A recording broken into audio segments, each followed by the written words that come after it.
And it's my great pleasure to first introduce Matthias Brütsch, who is a senior lecturer here at the Department of Film Studies in Zurich and a good colleague of mine. He published, actually I haven't the year yet, but many years ago when he was still young, he published his PhD thesis, Traumbühne Kino, which is like the definitive work on dreams in film. And since then, he became something like our resident expert for narratology and dramaturgy. He has published extensively on questions of narratology, of drama, of suspense, and so on. And I myself have been working on this subject for the last 2 years or something, and it's really not no exaggeration. Basically, every subject I delve into at one point, I realized, oh, Matthias has actually written something really clever about that. I could have saved a lot of time by just going to him first. And so I'm really looking forward to his talk, plot points, twists and spoilers, notes on the dramatic impact of withholding and revealing narrative information in films and TV series. Matthias, please. Thanks a lot, Simon, for this very flattering introduction. I'm going to share my presentation now. Can you see it? Okay. Good. So it's a great pleasure to participate in this conference. I also agree that yesterday was already very inspiring. I hope it will be the same today. I assume that you are all familiar with the notion of the backstory wound. In order to maintain the psychological tension, the backstory wound is usually fully revealed only towards the end of a film. So it's kind of a spoiler if I reveal my own backstory wound right at the beginning. This is not a still from a romantic period film, but a picture of my humble self when I was still young and very much in love with the girl next to me, until the day she did a horrible thing. She told me the ending of a novel I had just begun reading. I reveal this intimate detail of my personal life to you because my approach is not based on empirical experiments. We will have presentations on that later on, but on the analysis of the dramatic structure of films and TV series, which necessarily always involves introspection. So you better know from the start that I suffer from a severe spoiler aversion. But be assured, my focus is not on the moral question whether spoiling is good or evil, but rather on differences in the viewing experience with or without the extra knowledge.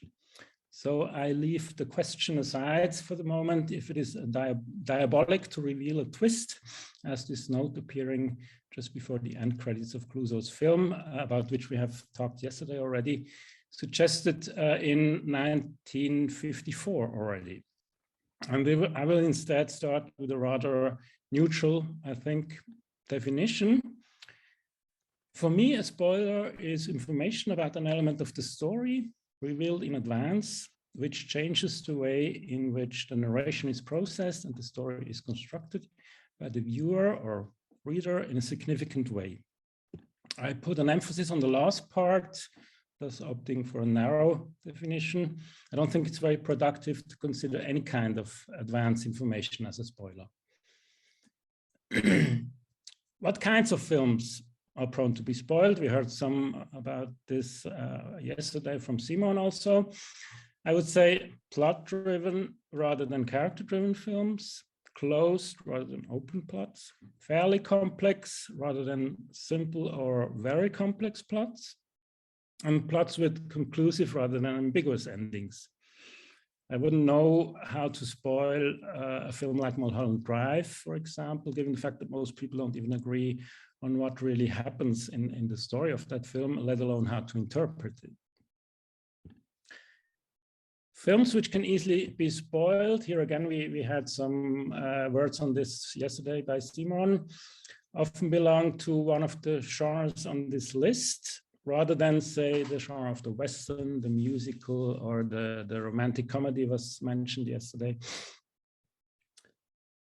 Now, I would like to focus in my presentation on films with final plot twists, which meet all the conditions enumerated so far, and for which we can assume a big difference in the viewing experience with or without the extra knowledge. Here is a list of films featuring plot twists, most of which occur near the end, some also at an earlier stage. I will get back to that. Now, if we ask ourselves which clue is liable to spoil the twist in these films, it turns out that there is a whole range of different kinds of information doing the job. Here is the same list with some examples added in yellow. Just a selective list of examples. But still, I think there is a common denominator, since in most cases it is information about hidden states and conditions rather than events or changes in the course of action, which are liable to spoil the twist. Let me give you a well-known example about which we have also talked a lot already yesterday, Psycho. If you want to spoil the dramatic conception of on which Psycho relies, you have to disclose the conditions of Norman and his mother, of course, which the film hides till the end, and information about the shocking event that Marion gets stabbed after a third of the screening time would spoil Psycho to a much lesser degree. This is also how we can distinguish a twist from a turning point. And obviously, good old Alfred was worried about spectators giving away the ending, which finally reveals these conditions rather than any prior event in the story. All the films on this list rely for their effect on the temporary concealment of crucial states and conditions, but only a few of them feature an extra element of structural deception, I would call it, which I would like to analyze now by taking a closer look at The Sixth Sense, considered by many as the mother of all plot twist films, ranging on top or almost of many rankings you can find on the internet. Now, one of the reasons why the final plot twist worked so well in this film has not, to my knowledge, been discussed yet in the numerous publications on the film. Only a close analysis of the dramatic structure brings it to the surface. Films adhering to a classical structure often follow, more or less, we have to say, a conventionalized pattern that looks something like this. This structure relies on a certain number of plot or turning points. I'm sure you're all familiar with this. Analyzing The Sixth Sense, for the time being without considering the twist, we can see that the narrative progression adheres closely to this pattern. I assume you all have seen the film 10 times and know I don't have to give a synopsis. There is also a shift after the midpoint from an everyday world with realistic assumptions, with some eerie hints, but realistic assumptions more or less, to a supernatural universe where the existence of ghosts is accepted, much before the twist already. Even though the focus clearly is on the main plot line, classical structure allows for a secondary plot line as long as it remains subordinated. And this is the case in The Sixth Sense, with the secondary plot line involving the relationship between Malcolm and his wife, equally adhering more or less to the pattern outlined on the left. Now, the interesting question, in my opinion, is at which point in the reception process are we just before the twist? I would say that we are near the end of a tale featuring all the dramatic components to be expected from a well-made film with classical structure. An interesting dramatic question answered positively, in a triple climax, an eventful quest with ups and downs, but ending happily. We have also witnessed several unsettling incidents, developments, and discoveries. And the only thing left untold is how the secondary plotline, which is clearly subordinated, is going to be resolved. The dramatic structure of films is sometimes visualized with suspense curves or dramatic arcs like those you see here. For the Sixth Sense, I would draw a curve that looks something like this. And this is where we are just before the twist, which then flagrantly upsets the familiar progression of the arc that we were expecting. Now, we have to go back to our list of films with twists to see how exceptional this is. Typically, the twist coincides with the climax. Sometimes the twist occurs at an earlier stage. And if there are multiple twists, a second, third, or fourth twist might be positioned after the climax. But only very rarely does it happen that a first and completely unannounced twist hits the spectators when they are already shuffling in their seats in order to get up and to leave the movie theater. Now, the twist does not invalidate the established elements of the dramatic structure represented here in white, but it enriches the pattern with additional components for each section in yellow. The most important shift concerning the goal of the protagonist. Now, a goal can be divided into what the character deliberately strives for, the want, remaining unchanged after the twist, and what he or she needs in order to achieve a serene condition, in order to get whole again, often without being aware of it, or at least initially without being aware of it. And this is obviously where the twist adds a whole new dimension to the Sixth Sense, turning Malcolm's journey into a quest of self-discovery and reconciliation.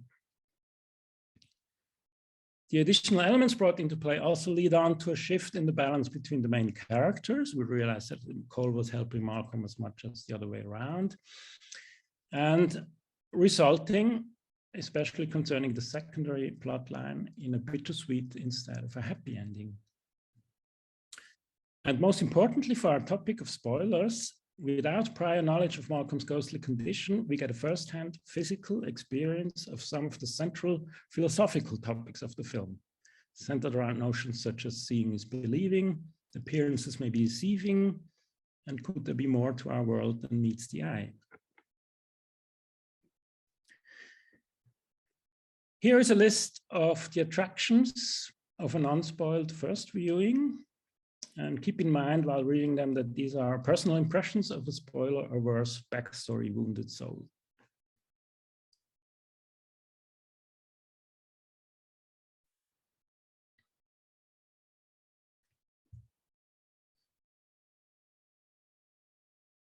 And here is a list of attractions of a second or spoiled viewing. So as you can see, I'm ready to also acknowledge the pleasures of a spoiled viewing, but I would like to point out that you may enjoy most of them also on a second viewing after having benefited from the gratifications of an innocent first viewing. So I don't think spoiled versus unspoiled viewing is a very fair comparison, since after an unspoiled, you can still experience a second informed viewing, whereas after having been confronted with the spoiler, there is no way back. The Sixth Sense is a particularly elaborate example of a false lead, feigning a coherence which is only revealed to be deceptive in the twist. A clear majority of the examples on my list belong to this type of plot twist films, all the ones listed here actually. However, there is a different kind of priming for the twist employed by the examples shown here, and which I would like to elucidate by a short analysis of Abre los Ojos.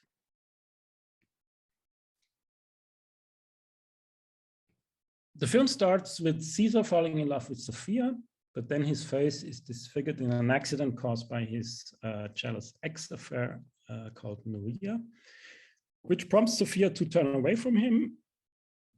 Plastic surgery fails to restore his face, but then suddenly Sophia comes back and the new technique of surgery successfully restores his face, all the same.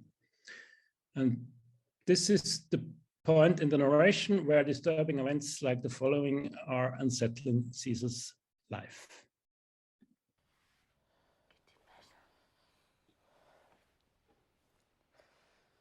Odio soñar.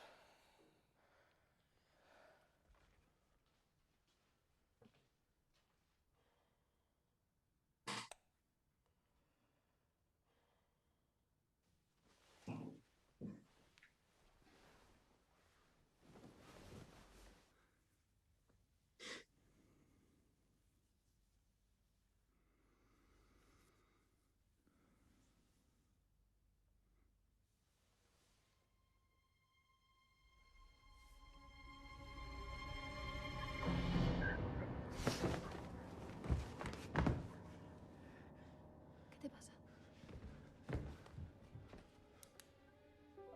¿Qué haces? ¿Dónde está Sofía? ¿Qué? ¿Qué has hecho con Sofía?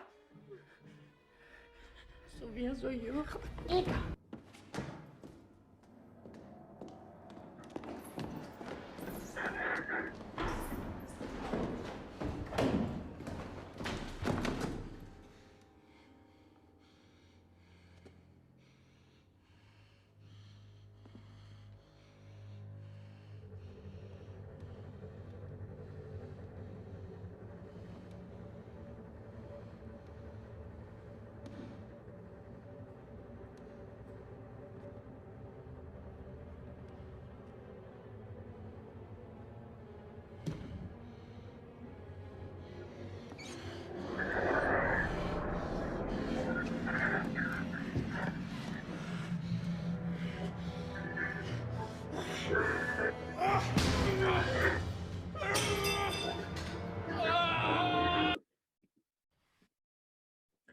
Before these scenes, we already had a ominous development with two marvelous reversals, but then strong inconsistencies and contradictions follow, like the identity switch we have just witnessed and the unexplained return of Caesar's disfigurement,